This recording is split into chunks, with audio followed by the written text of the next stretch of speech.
Good morning everyone, today we're checking out a brand new video from Popcross Studios of turning Gravity Falls characters, or creatures, into SCPs. Now this would definitely be the perfect point for him to introduce a Stan character into even his SCP universe. But, you know, copyright character and all that, so let's just hop in and see who gets the treatment. The only one we know for certain is on the thumbnail, and it was that creature from the Summerween episode. Forget what it's called. Last year I bought myself a copy of the Gravity Falls handbook because I knew I was going to be making some stuff that's kinda like it. Something like Dresden Oakland's SCP handbook, which officially releases as of today, and will only be out on Amazon for 4 weeks, so I wouldn't wait on grabbing a copy. It's got over 80, almost 90 of my favorite SCPs that I've done on the channel over the years, adapting things like Ben 10, The Amazing World of Gumball, Pokemon, Hollow Knight Silksong, a bunch more stuff, and because this came out today, I knew that I should make an SCP episode, and I thought why not do a full Gravity Falls SCP video. I've drawn a couple Gravity Falls characters adapting things over the years, but never done a full episode around it. Despite the fact that I absolutely love that show. So, Gravity Falls SCPs. Let's get into it. It is a damn good show. Do it, shall we? Let's go. Hit like if you want. Subscribe if you feel like it. By the way, enjoy the show. Alright, who's first? Good evening, everyone. Today, it's the Mimic from the Bunker. We will be discussing a subcategory I've yet to cover in my lectures, designated SCP-GF. The naming scheme comes from the anomalous town in question, located in Roadkill County, Oregon, USA, called Gravity Falls. There it is. This town itself is considered an SCP, classified as SCP-GF000. This town has seen an alarming number of anomalous entities and occurrences over the past centuries, and we began researching it through an operative who is now missing. Agent Stanford Pines, not to be confused with his twin brother, Stanley Pines, who is a temporary operative currently using his brother's identity within Gravity Falls to distract the local townsfolk. Oh yeah, major spoilers if y'all have never seen the show. Like he said, Stan and Stan are twins, brothers actually, and the one that is Stanford is the one that was investigating all the anomalies. Mostly because he tried to get in college with oh, you know what? I'm not going to spoil everything. If y'all haven't watched the show, pause right now and bookmark this. Go to whatever you have and watch it. And yes, it's 2 seasons, about maybe 40 episodes. You'll probably need a day, maybe a day and a half, depending on your habits. But still, watch the show, at least finish season 1, and then come back. Okay? Everyone else, let's continue on. From the entities we are studying. More on him later. I will begin with item number SCP-GF202. Object Class, Euclid. Special Containment Procedures. GF202 is housed within a standard-sized containment cell with liquid nitrogen canisters ready to shoot into the containment to freeze the entity solid. Good thinking. Operatives are only to enter containment with the entity once it has been frozen. If, for any reason, this entity manages to breach containment, the entirety of Site-19, where it is currently housed, is to be locked down, with nobody able— It's always Site-19 and everything related to SCP. I just wonder why that is. I mean, is that just like the main hub site? Like everything goes through Site-19 before being distributed or something? To leave until Let the me know down in entity the is comments. captured. During this time, nobody may be trusted to unlock the site other than an operative outside the building who has gotten confirmation from 5 separate sources within that the entity has been recaptured. Description: GF202 is a shapeshifter and therefore can be seen in many different forms. With that said, its resting state is that of a quadrupedal slimy insect and crab-like entity. It has compound eyes, 4 mandibles surrounding its mouth, and 1 large clawed arm. When transforming into other states, the entity will briefly shift into a semi-translucent pale white slime. Kind of when almost in like another Marguerite. form, there are no obvious visual markers revealing that it is the shapeshifter. But it does not acquire the memories of those it turns into, so questioning the entity, if it takes on the form of one of our operatives, is the primary way of discovering whose identity it has taken on when attempting to escape containment. This entity was originally discovered having hatched from an egg within Gravity Falls by Agent Stanford, though he was not yet one of our operatives at the time. And the egg at the time was only as big as a coffee cup. So you can tell this thing grew in 40 years. Is it 40 years? Considering about 30 years or so, 30 to 40. Contained it himself within a cryotube in an underground bunker he'd built, though power failures had meant the entity had escaped on multiple occasions. Thankfully, though, it had only escaped the cryotube and not the bunker. When Thankfully. the SCP Foundation hired Agent Stanford and began funding his work within Gravity Falls, the creature was taken into Foundation custody for more reliable containment. Agent Stanford likely could have contained the entity within Gravity Falls once he'd acquired the backing of the Foundation, but the risk of it escaping into a populated area was not a worthy one to take. Oh yeah, as that would this be would have made disastrous. recontainment nearly impossible and would have meant locking down the entire town. If This not is the something entire we intend state. to never do, as so far, despite the shocking amount of anomalous entities within Gravity Falls, the majority of townsfolk seem entirely unaware that anything strange is occurring where they live. Which is Irksome thankful. as he may be, temporary agent Stanley Pines is adequately assisting us in maintaining this ignorance. I mean, I would say that's at least fair for all of them, except the people that interact with the God of Love. I mean, freaking Cupid goes there every year for a festival. Stanford Pines, the Ah. real Stanford Pines that is, had been working on an Let's interdimensional see, this thing was called, the Gobble Walkin'. Gobble Walkin'? And wow, that name's difficult. I was about to call it the Loch Ness Monster. Oh, wait, I butchered that, but that actually is better. gateway prior to his Loch Ness disappearance. Monster. He believed that Gravity Falls was something of Okay. a nexus point linking our dimension to others, similar to SCP-354, colloquially called the Red Lake.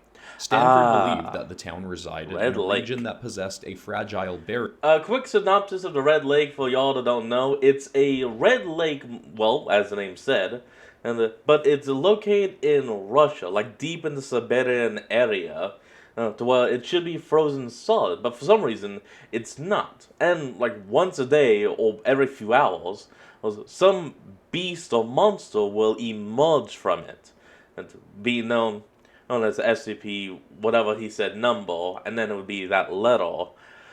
And at one point, it almost caused a containment breach because it spawned like 20. Between our realm Google and that. another, a realm far stranger than our own, which entities were leaking through from. He believed that if he could build a working gateway between the realms, then he and the Foundation could control when and if entities came through. If any forced their way through, we could either send them immediately back or contain and study them. Unfortunately, after one mostly successful trial opening the portal, Stanford, for unknown reasons, activated it again in private and disappeared inside, simultaneously sabotaging it and taking part of his blueprints for it through the portal with him. In the Yeah, multiple that was decades kind of an since, it accident. has not been successfully Wait a minute, no. He actually didn't take any of the blueprints with him. The other two books were hidden, and he threw the first book to his brother Stanley, and telling him to hide it. And he didn't want the resource destroyed, he just wanted it hidden. Which means that if anyone found any of the books, eventually it would lead to them, well, finding out about the portal, trying to rebuild it, and most likely making a deal with the Dream Demon. opened. The only Clever idea about adding that hatch. one close enough to him at the time to question for answers on his motives was Operative Fiddleford Fiddleford McGucket. but he was not of sound enough mind to answer. Yeah, no, You he see, had gone during mad. the first opening of the portal, Fiddleford was the only one to look through to the other side, and this simple act was enough to drive the man mad. Even just for He now 5 resides seconds. in Gravity Falls simply as a resident, no longer of valid sanity levels to continue work as an operative. Unfortunately, despite his lessened sanity, his intelligence is clearly not lacking, as he has created machines that have caused problems for the Foundation. Oh, One's truly. just as miraculous as the work he could do when he worked under our employ. One of these creations was item number SCP-GF102. Object class, explained. Special containment procedures. Yep, explained. GF102 is stored in a Foundation warehouse. It is in working order, but we currently have no reason to utilize it. It's like a Scooby-Doo villain. GF102 is a 43-foot-long blue animatronic subaquatic vehicle made to resemble a local legend of a sea monster within Gravity Falls called the Gobble Wonker. This Wonko, creature that's has how been it is. spoken of by God, townsfolk my for brain could decades, not but read there were that. no clear sightings that made it evident the creature actually existed. The Foundation had scanned and investigated the Gravity Falls Lake, where it was said. Ooh, you know what creature I really do want him to make an SCP of? Of that floating head in the lake. Damn, that thing was creepy as all hell. And if you don't know what I'm talking about, well, just go on YouTube, look up Gravity Falls giant lake head, and you'll probably find it. To reside and found Oh, nothing. it's freaky. We knew, in a town so full of anomalies, it was not unreasonable to think a creature such as this existed, though we found no proof. That is, until a massive increase in sightings in the summer of 2012, which caused us to begin investigation again. Quite quickly, we were able to locate this so-called creature. When it was captured, it was quickly discovered that it was not, in fact, a sea monster, but was an incredibly impressive machine constructed by former Operative McGucket, specifically to resemble the fabled creature. When questioned, he stated that he created the machine as a way to get the attention of his son. His son, Tate McGucket, took no notice of the rumors of elevated sea monster appearances, And just nor is kept it telling clear his why dad to McGucket leave. thought this would cause his son to be driven to spend more time and attention on his father. It should be noted that their relationship was strained prior to Operative McGucket having his mind afflicted by his brief glimpse into another realm via Stanford's portal. They would have a good GF-102 already. was taken from McGucket, and, while it was not felt necessary to contain the former operative, more consistent surveillance of his home is now necessary to ensure he does not make more dangerous creations that could harm others in the town or himself. I mean, in the story, well, in the show, he actually does say that he built like a giant robot or something, and wife anniversary? I don't remember. Something about an anniversary. While I will not drag out this advertisement, I do advise that all Foundation employees, new and old, who intend to interact with or aid in the containment of entities I've discussed in lectures in the past, pick up a copy of my new SCP handbook.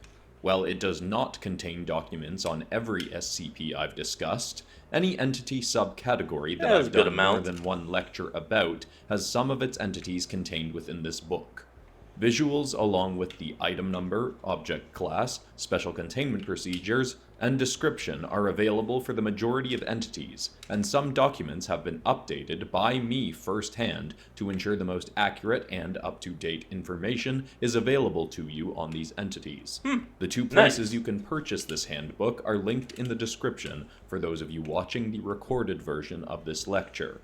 Please be vigilant in your purchase of this handbook if you wish to acquire a copy, as the release will be time limited, to ensure no loose copies get into the hands of the Chaos Insurgency. Yeah, by the time y'all are watching Foundation this, there's probably only enemies. 2 weeks left. Now, back to today's lecture. Alright, who's next? On the same day Oh, that hey, it's this guy.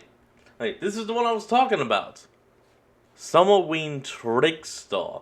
That's his name. Agent Stanford disappeared through his own portal, coincidentally, his twin brother came into town and got through all Foundation security because it was believed that he was Stanford. Stanley Pines made his way into his brother's lab and saw far more than a civilian should. When the error was realized, the intent was to give him amnestics to erase what he'd seen. But he had Actually, that part I said about faking his death is more so a fan theory. Yeah, someone made like a small comic of Stanley, you know, he had already faked his death and everyone assumed he is gone to perfectly hop into the life of Stanford. But, you know what? I actually don't want to really talk about that comic because, God, it is really sad. Look that up if you want, but I'm not talking about it. Counter-proposal. Peace. Since it was clear that the Foundation was trying to conceal the anomalies in Gravity Falls from its residents, he proposed that he turn his brother's home into a sort of attraction center. He would charge people to come and explore his blatantly fake anomalies to divert public attention from the real ones within the town. Whenever talk of new anomalies arose, it would then be considered a clever marketing scheme for Stanley Pine's attraction center, the Mystery Shack. Ta-da! This turned out to be surprisingly effective, though the reason Stanley elected to take on his brother's name and identity as Stanford Pines is still unclear, as is why their parents would give them such similar names. Temporary operative Stanley Yeah, that was is never far from the explained. most trustworthy or reliable operative we employ, and does seem to be utilizing his attraction to Just milk happens. as much money out of local townsfolk as possible, but he is at least determined to achieve the same thing we are. Reopen Stanford's portal and get our agent back to question him as to why he vanished when he did.